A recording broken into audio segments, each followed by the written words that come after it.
Vamos allá. ¿Por qué es importante la parroquia para el cristiano? Para el cristiano es importante la parroquia porque es un espacio que necesita para madurar en su fe. Eh, Siendo importante la formación cristiana de la familia, no es suficiente, porque en la familia se aprende lo básico, el testimonio de los suyos, pero en una parroquia ya está dando un paso más allá, que es un paso de compromiso en su fe. Necesita alimentar su fe, necesita generar relaciones de fraternidad en una parroquia, necesita vivir la experiencia de encuentro con Cristo en una parroquia. Si no fuera así, sería insuficiente, porque algo estaría faltando en la formación de esa persona. Especialmente los jóvenes necesitan grandes referencias actuales. El mundo está muy cambiante, hay muchas dificultades, hay muchos modelos, hay muchas ideologías y se necesita que el joven tenga una referencia clara, diáfana, porque hay muchas ofertas, incluso de pseudo-religiosas, incluso tecnológicas, muy fuertes, en el que a veces el propio joven adolescente está perdido. Y la parroquia debe ser un referente moral, cristiano y social para esos jóvenes. ¿Cómo se entra a formar parte de una parroquia? Lo básico y lo fundamental es a través del sacramento del bautismo, ¿eh? Pero es evidente que hay mucha gente que quizás no sea consciente de ese don, de esa fe, y quizás vengan por un tema de inercia cultural, social, familiar, ¿no? Tomar conciencia de ese don de la fe es algo fundamental, porque si no pasaríamos de una fe heredada a una fe cultural a una fe cristiana de compromiso. Y yo creo que uno de los retos actuales ahora es que los párrocos, las personas responsables de la pastoral parroquial, han de ser creativos, han de ser capaces de poder llegar a ese tipo de gente más allá de esa impronta cultural y social que tienen esta gente, por eso han venido por aquí, ¿no? Vale. Hay dos actividades fundamentales, una la liturgia, que es la celebración de la fe, y otra es la catequesis, la formación de los niños. Son dos actividades necesarias e importantes para, por un lado, el tema de la liturgia, para que ellos tengan y vean el sentido que tiene celebrar su fe con el resto de otros hermanos, ¿no? Y por otro lado también el tema de la catequesis. La catequesis en una parroquia no puede faltar, porque la regeneración parroquial viene a partir de esa experiencia, de esa formación con los niños. Es verdad que nos encontramos ahora con un tema en el que los propios niños están un poco desorientados por los propios padres. Y hoy hacer la catequesis es como hacerla, simplemente es la comunión, ¿eh? Se queda en ese momento culminante, precioso, y tiene mucha importancia para la familia, pero una vez que ya eso se hace, hay una cierta y ligera desvinculación. Por lo tanto, es muy importante en esos 2 años de formación catequética que se insista mucho desde la parroquia en la continuidad posible para asegurar que haya esa formación continuada. Porque hoy nos quedamos, la pastoral catequética de una parroquia solo son 2 años, es una pena, y aunque es muy importante porque algo va quedando en la semilla de la formación de este niño, a la fe, pero es insuficiente si queremos que la parroquia se regenere, la sociedad se regenere y la vida cristiana se regenere. No, a mí no me hagas caso Sí, de lo que sí, sí. haga, ¿eh? Vale. Entonces, yo pienso que es un reto muy importante. Ahora, las parroquias de ahora, yo creo que está en un desafío apasionante, impresionante. Estamos en un momento clave, diríamos, de regeneración importante y depende no tanto de grandes oradores o grandes personas con grandes capacidades, ¿verdad?, sino necesitamos personas con capacidad de testimoniar su fe. O sea, más que maestro, como diría, no sé si Pablo VI, ahora no recuerdo que Papa lo decía, necesitamos de testimonio, de personas que sean capaces de abrazar, de amar, de entusiasmarse, de implicarse, de comprometerse, de vivir la fe, de no importar nada, no tener miedo. Necesitamos cristianos que sean audaces, sagaces, listos, con capacidad de entrega, que no tengan miedo a nada, ni a los paradigmas de esta nueva cultura tecnológica, que seamos capaces de dar un testimonio vivo y real de ese encuentro con Cristo. Muy bien. Otro pilar en esta parroquia, que está completamente vinculado a la dinámica de la vida cristiana, es Cáritas. Si decimos que es muy importante la fe celebrada con tus hermanos, Y decimos también que es importante la formación cristiana, también no deja de ser importante el ejercicio del amor, de la caridad. Y ahora más que nunca, en un contexto social donde hay una crisis tremenda de carencias de aspectos que son básicos, ¿no? Como incluso aquí en esta parroquia estamos dando a 150 personas alimentos semanalmente.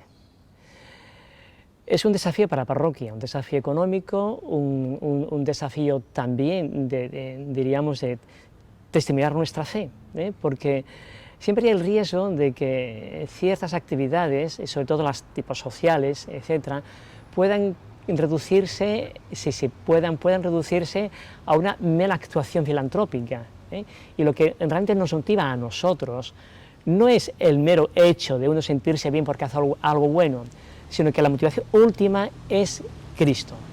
Cristo es el paradigma auténtico del amor y de la caridad.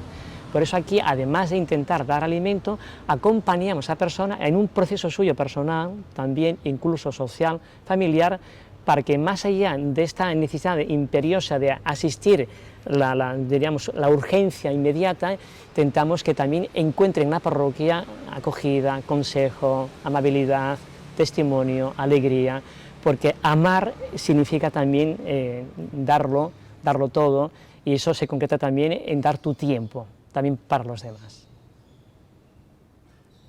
Sí. ¿Qué otras actividades hacéis en esta parroquia? Bueno, en esta parroquia dependen o que están vinculadas con esta parroquia, o que están vinculadas contigo. Sí, en principio también tenemos, aparte de la donación de alimentos, tenemos un comedor social en esta parroquia. Para mí es una de las grandes experiencias más hermosas que tiene la parroquia ahora, vinculada a la liturgia y a la fe, ¿no? ¿Por qué? Porque es una forma de probar a la parroquia que nuestra fe no solo es una fe simplemente diríamos litúrgica, que sigue siendo importante, por supuesto, es una acción, es un compromiso de acción real, porque como diría San Pablo, la fe sin obras estaría muerta, es una fe muerta.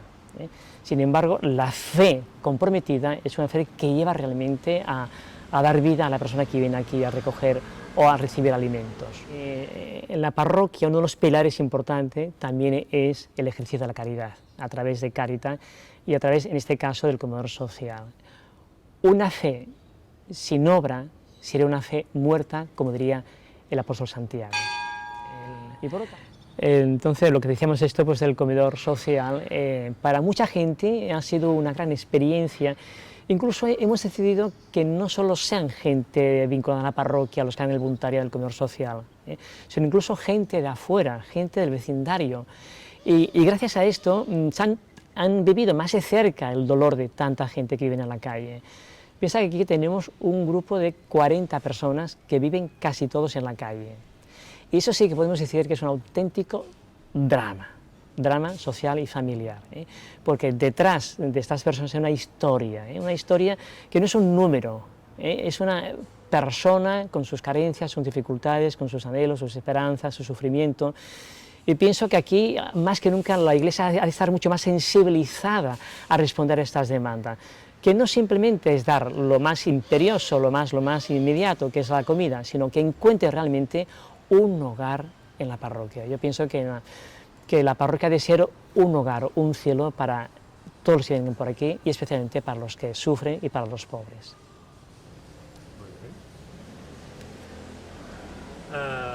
Quedaría hablar un poco, bueno, de otras actividades que hacéis, porque aquí hacéis muchas actividades. Sí, algunas no son propiamente, estrictamente pastorales, pero sí que ayudan a la formación humana, que eso es importante, a los valores humanos. Aquí tenemos un grupo de tertulias, que llamamos, que es un grupo de unos 40 personas que semanalmente se van reuniéndose para tocar muchos temas, tanto de tipo cultural, como social, educativo, lúdico, sí. Sí, es que veo que miras mucho a ti. Sí, no. Es una tentación, yo lo sé. Sí. ¿Tú? Yo te miro a ti, sí. Entonces, es un grupo que por las características de la edad, muchas personas son mayores, viudas y algunas pues con ciertas dependencias, ¿no? Entonces es un grupo que sobre todo que queremos que se encuentren a gusto en nuestra parroquia y de alguna manera en este contexto humano, social, educativo, aprendan también a convivir y aprendan a compartir. Especialmente también se hace trabajo de tipo también de memoria, porque son personas que tienen dificultades también de memorizar, algunas están rayando al Alzheimer, al senectut y tal, y por lo tanto con un equipo de, digamos, educadores, con un equipo de responsables, estamos haciendo unas terapias también para ayudar a activar esta parte de esa dimensión cognitiva, de esa dimensión relacional entre los propios que participan en el grupo. Muy bien. ¿Qué más? También en esta parroquia, ya no tan estrictamente parroquial, pero sí es una parroquia que siempre ha querido abrirse al barrio. Y todo lo que pueda hacerse vinculado, creando esta ósmosis en el barrio, siempre va a favorecer mucho a la parroquia y también al barrio. Porque yo quisiera que esta parroquia fuera una instancia social, moral, cristiana, espiritual para el barrio. Entonces, tenemos muy buenas relaciones con otras entidades en el entorno del barrio, como tenemos aquí un colegio, el Brusi que se llama, que suelen hacer los martes o los jueves actividades lúdicas, especialmente pues están haciendo danza a unos niños entre 8 y 10 años, con el fin de acogerlos, con el fin de que también es bueno que la parroquia esté abierta al barrio, y aunque no tengan una finalidad propiamente catequética o evangelizadora, sí que podemos decir que es indirecta, porque es una parroquia abierta al barrio y que por lo tanto estamos dando la posibilidad de que conozcan al barrio y de que de rebote puedan también conocer el mensaje, que venga alguna vez a alguna celebración o alguna actividad que nosotros aquí estamos haciendo también de procesiones, de charlas, de formación, de compartir cosas, encuentros, charlas, etcétera, etcétera. La Fundación Arsis es una iniciativa social que junto con un grupo de cristianos se formó, se creó en Badalona, donde yo estuve durante unos 16 años de rector. Una de las cosas que yo vi enseguida cuando llegué a esta parroquia de Badalona, que está en el Radio Barcelona, pues era esa la necesidad de humanizar, sí, la necesidad de responder a necesidades que quizá no era tanto a nivel religioso como a nivel humano y social, ¿no? Educativo y también de acogida. Entonces se creó esta asociación con la finalidad de poder ser ese brazo, diríamos, de la parroquia de San Pablo, donde se llega un poco a los alejados, ¿no? A las personas que sufren, que están distantes, incluso en el territorio, y queríamos acoger a todo tipo de personas. Entonces fue a partir de aquí que se realizó un programa especialmente educativo para personas que tienen dificultades para leer, para escribir, para personas pues, que tienen dificultades para comunicarse entre ellas, en refuerzo escolar. Hicimos diferentes actividades, incluso también lúdicas, bailes incluso, bailes sanos, ¿no? Para fiesta. ¿Para qué? Con el fin de llegar a un nivel de gente que quizá por inquietud natural, inquietud religiosa, no llegarían a la parroquia, pero esto ayuda a que mucha gente pudiera vincularse con la parroquia y a partir de aquí dar un paso de vinculación posterior a la parroquia. O sea, tiene una finalidad más bien yo diría de preevangelizadora, y no tan directamente evangelizadora o catequética, pero sí que ayuda a dar este paso previo para que algún día pueda darse el diálogo de la fe. Y esto ha ocurrido muchas veces en la parroquia. Arsis especialmente tiene 3 proyectos, sí. Arsis tiene... Mira aquí. Sí, no. Mira la lupa o... Sí, mira, Arsis tiene sobre todo un proyecto que es muy importante, que es la atención y apoyo a niños con dificultades y situaciones de maltrato familiar. Fundamentalmente tenemos este programa de acogida a niños con dificultades familiares, especialmente niños con dificultades de dejación familiar, ¿no? Niños que no tienen una estabilidad emocional, afectiva, y eso a veces generan conflictos emocionales, psicológicos al niño. Ante la inseguridad de los padres, que suelen ser padres que vienen, pues que tienen problemas de paro, o han sido convictos, o incluso alcoholizados, o problemas de patologías sociales. Claro, esto en el niño genera mucha fragmentación psicológica. Entonces hay un equipo de psicólogos muy buenos para poder apoyar a estos niños. Muy bien. Bueno, creo que ya hemos repasado un poco la parroquia. Bueno, ¿Y la parroquia cómo funciona? ¿Cuál es el papel del párroco en la parroquia? Sí. Del rector. Sí, Pero además ya lo enlazas un poco con el equipo de colaboradores que tienes, claro, que también es importante. claro, claro. ¿Cuál es el papel del Sobre todo el papel es de aglutinar a la comunidad. Sí. Perfecto, pero, o sea, la tarea, el papel del sacerdote es de, o sea, quiero decir, Ah, lo sí. de la pregunta. Sí, sí, sí, la sí, sí, sí, respuesta. sí, sí. La tarea del sacerdote, es aglutinar a la comunidad, ¿eh? Pero para eso también necesita un grupo de personas que le ayude a este ejercicio de generar, sobre todo es muy importante, ¿no? Una sintonía con la comunidad, porque si no se hace así, si no vamos más allá del puro organigrama, del funcionamiento, de la estructura parroquial, sería insuficiente. Yo pienso que es muy importante ya no solo que él organice, eso es importante, sino que además también él mismo dé incluso testimonio de su sacerdocio, de su amor hacia la comunidad. Porque yo creo que una de las dificultades que hoy ahora hay en las parroquias es el poco vínculo afectivo, relacional, ¿no? Porque hay una relación muy directa, pero muy, ¿cómo te diría?, a veces doctrinal, muy técnicamente y litúrgicamente muy fuerte, ¿no? Y sin embargo hay poca proximidad, de cercanía, de escuchar más, de quizá no hacer tanta teología, de hacer más pastoral, por ejemplo. Yo pienso que eso es muy importante, porque si no, en torno a la doctrina, y siendo importante, no se crea una comunidad, ¿eh? El cura es el pastor que vela, que cuida, que está al tanto de todo, incluso ya no controlar si viene a misa o no viene, no, sino cómo estás, ¿no? Eso es importante, ¿no? Esa pregunta afectiva, relacional. Esto puede ayudar mucho a que la comunidad poco a poco vaya cojándose, porque sin la relación directa, personal, no puede haber una comunidad sólida, compacta. Yo pienso que es muy bueno. Colaboradores. Colaboradores. Aquí tenemos, como en todas las parroquias, tenemos un grupo de colaboradores que son los que forman parte del consejo pastoral, que ayuda al párroco. No simplemente están allí, porque a veces yo entiendo que no hay que hacerlo porque toca hacerlo, ¿no? Porque es como dice el Dios canónico, pues cada parroquia tiene que tener su consejo pastoral que ayuda al párroco al ejercicio de su tarea pastoral. Pero también es algo más. Yo siempre digo que los colaboradores son como los discípulos de Jesús de Nazaret, ¿eh? Que no son meras personas que cubren un espacio como una llamada justamente a la realización de esa tarea, pero una llamada explícita, ¿eh? O sea, tiene que haber un sí también, ¿no? Por lo tanto, la relación también del párroco con ese colaborador no es una mera relación organizacional, sino también pastoral. Y yo pienso que eso es muy importante para que la comunidad también, este grupo base, que es el que ha de alimentar junto con el resto de la comunidad, tenga muy claro esa vinculación también, que ellos son también testigos, también como sacerdote, de la experiencia del encuentro con Cristo.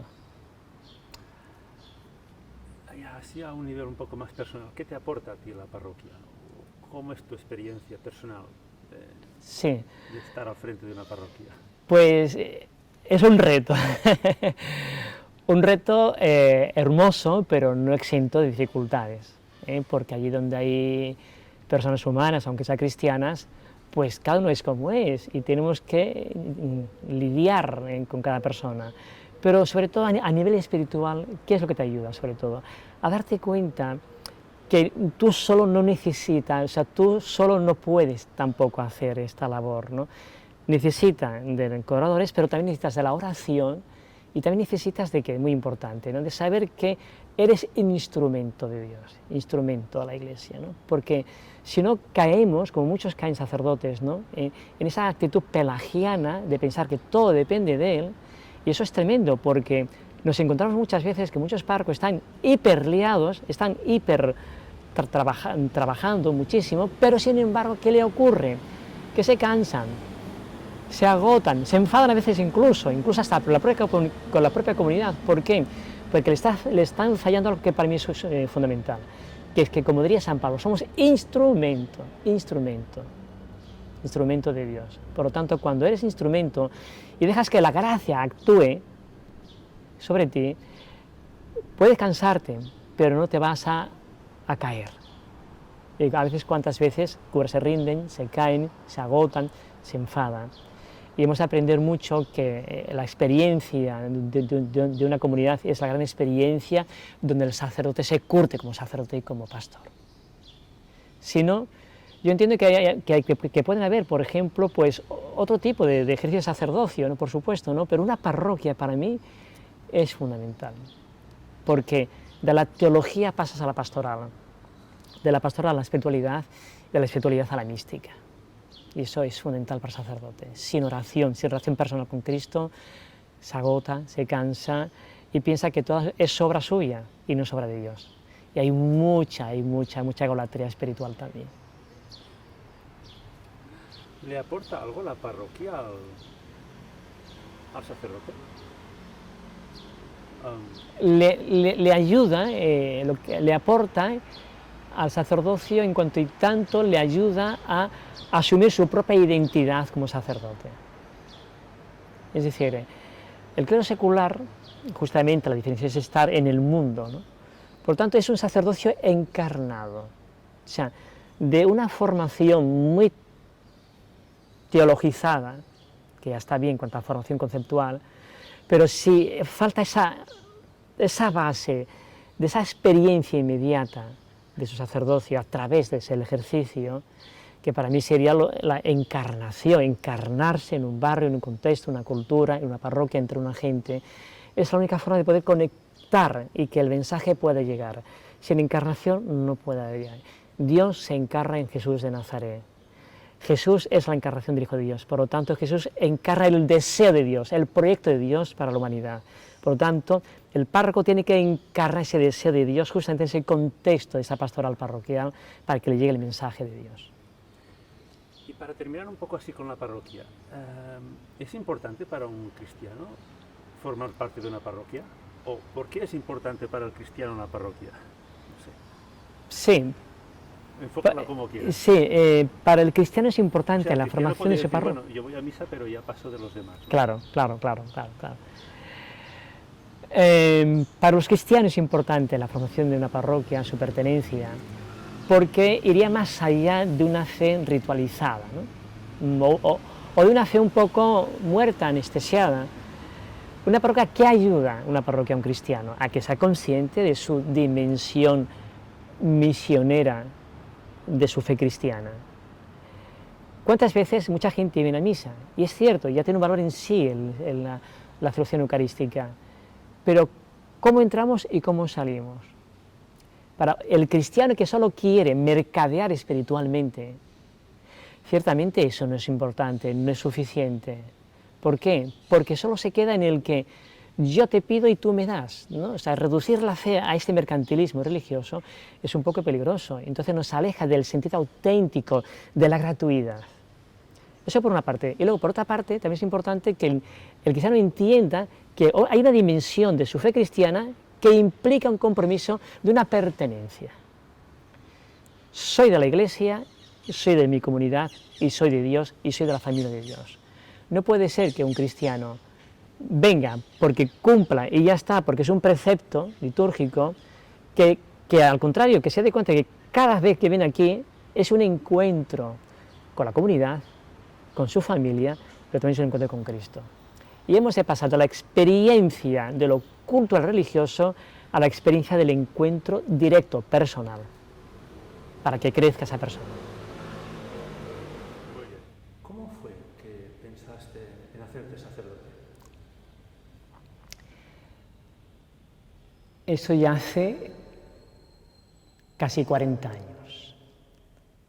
De hecho, el año que viene, el día 7 de marzo, haré 30 años de sacerdocio. ¿Cómo fue? Pues a partir de un testimonio de un sacerdote de una comunidad en la piscina, que yo, como cualquier joven adolescente, pues tenía inquietudes, ¿no? Y buscaba algo que me llenara. Y vi en ese sacerdocio un modelo de vida, un modelo digamos, de cristiano y sacerdotal. Y fue a partir de aquí que yo empecé a conectar con él, a tener nuestras conversaciones profundas, metafísicas, hondas, las propias de un joven que quiere saber todo y que está dudando de todo, duda de todo, pero que en el fondo busca la verdad, en el fondo. Entonces, pues ese sacerdote para mí fue decisivo en mi vocación. ¿Cómo fue exactamente la vocación, ¿no? Él y yo formaba parte de un grupo de jóvenes de la parroquia de Santa Eulalia de la Piscina, el santuario,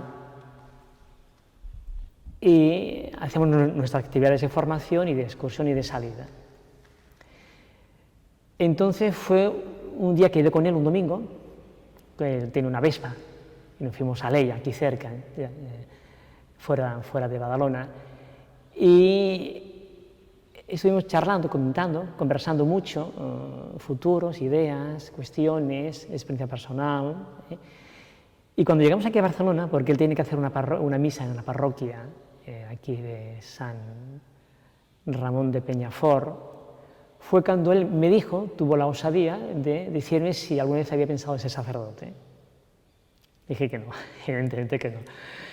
Que mi modelo era, pues, mi deseo era poder llegar a ser un buen cristiano.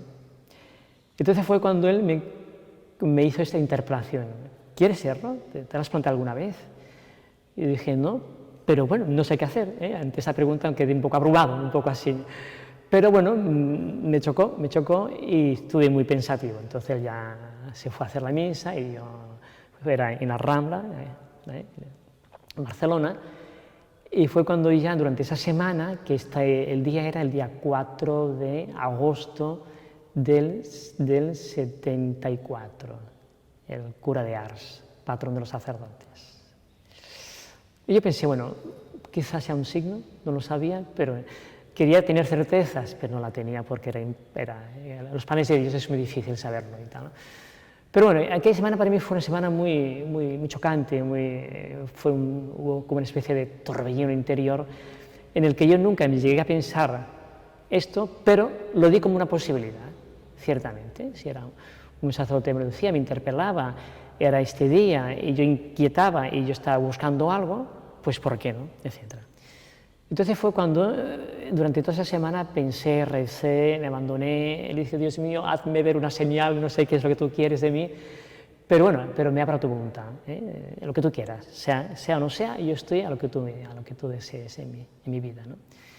Y fue cuando el día de Santa Clara, de excursión, en unos campamentos, al lado de un pozo que me recordaba el pozo de la Samaritana, nunca tendrá sed.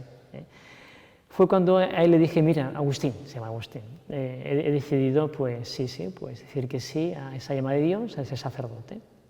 Y un abrazo y adelante, y ahí empezó mi andadura sacerdotal.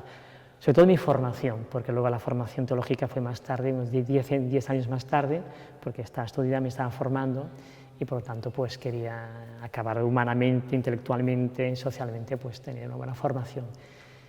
Y fue ya cuando, ya pasaron en el 87, y ya pues fue cuando ya recibí mi ordenación sacerdotal en la parroquia de San Isidoro de Barcelona.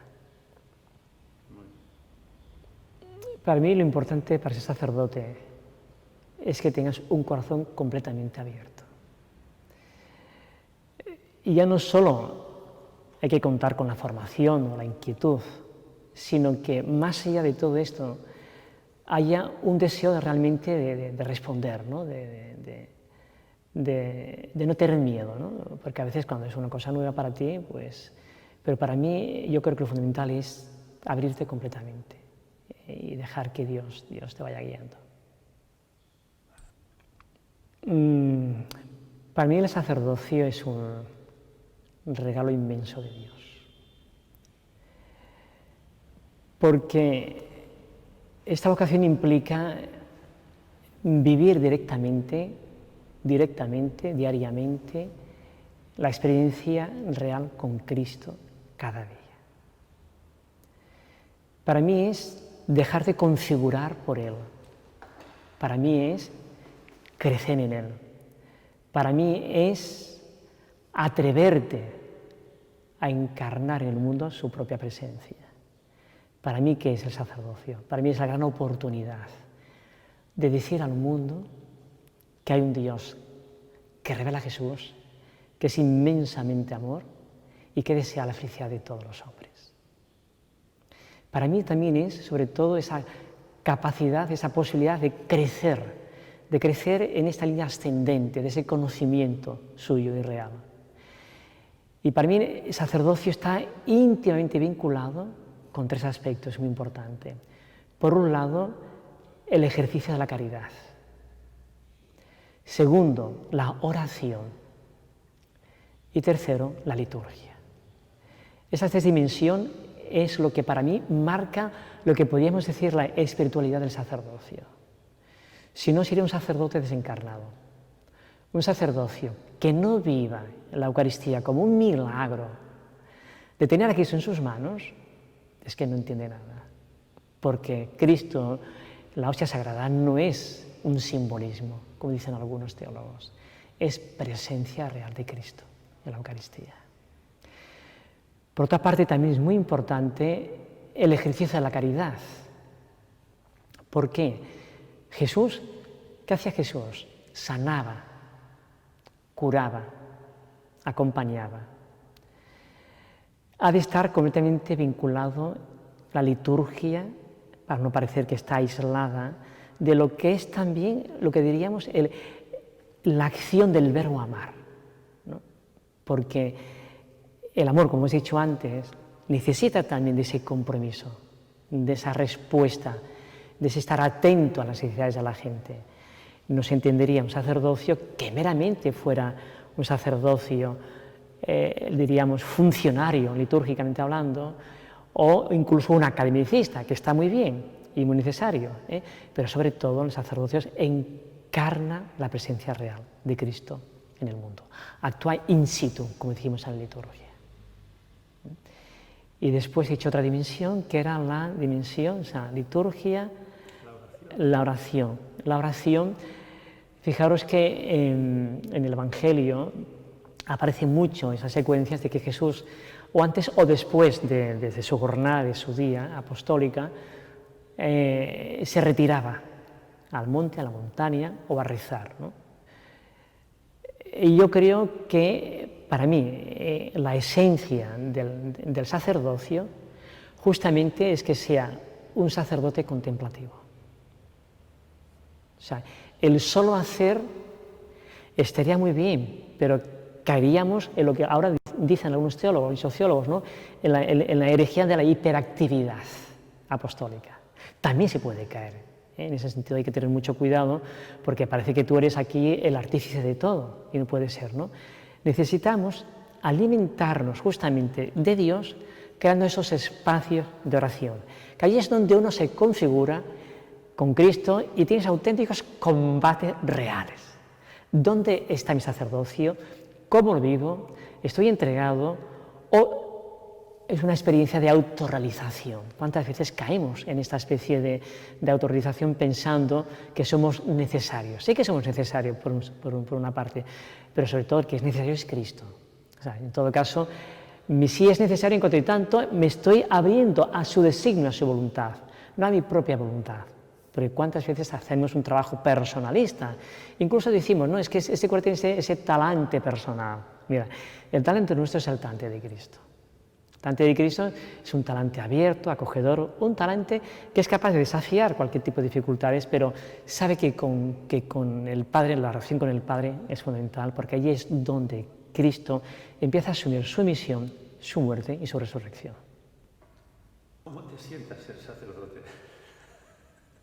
Bien, me siento bien ser sacerdote. Se hizo unas estadísticas hace un tiempo, ¿no? de los motivos de felicidad o las profesiones de felicidad de las personas, ¿no? E incluía en esta estadística el ser sacerdote, ¿no? Y yo pienso que ha de sentar bien, porque si tienes a Cristo, ¿cómo no vas a estar bien? ¿Cómo no vas a ser feliz cuando es la fuente de toda felicidad? Yo pienso que es verdad que sumando y restando, porque hay desafíos personales que has de crecer mucho y que has de pulir mucho, también es verdad que la única fuente de alegría del sacerdocio, y que para mí es importante porque forma parte de la espiritualidad, porque el sacerdote ha de ser un sacerdote pascual. El sacerdote pascual es un sacerdote que está instalado permanentemente en la alegría. Y con eso no quiere decir que tengas dificultades normales, ordinarias, cotidianas, porque es normal, la vida es esto y eres humano. Pero eso no quita que realmente hay un sustrato de la naturaleza del sacerdocio, que es la permanencia constante de esta alegría, primero porque Él te ha elegido, porque tú estás feliz, porque tú le estás respondiendo, pero sobre todo porque ya aquí en la tierra el sacerdocio no es otra cosa, fíjate, lo que te digo es importante, atisbar la resurrección ya aquí, en el mundo, en la vida. Porque si no se vive con la experiencia post-pascual del sacerdocio, no estamos llevando el mensaje de Cristo a todo el mundo. Muy bien. Yo creo que ya está. No Sí, sé si tú... sí, ya está. En principio, bueno, el futuro del sacerdocio, ¿no? Como lo que puede ver, ¿no? Que yo pienso que nos encontramos un desafío cultural, ideológico muy fuerte el sacerdote, porque con estas modas de ideologías puede haber el riesgo de que uno también se despiste, ¿no? Etcétera, ¿no? Entonces yo pienso que el futuro, en cuanto está más anclado en Cristo en oración, el sacerdocio será fecundo. Y a lo mejor quizá en un futuro tenemos que ser menos, no lo sé, por aquí se atisba, ¿no? Porque cada vez hay menos comunidades cristianas comprometidas, por lo tanto hay menos futuros candidatos y futuras ordenaciones sacerdotales. Pero mira, lo importante es que el sacerdote sea capaz de vivir su sacerdocio con auténtica pasión. Y eso moverá, lo que decíamos el otro día en la homilía del domingo pasado, del anterior, ¿no? Hemos de arder. Cuando Cristo dice, cuánto deseo que arda el mundo, en el fondo lo está diciendo a la oscura, cuánto deseo que ardáis de pasión y de amor por mí en este mundo.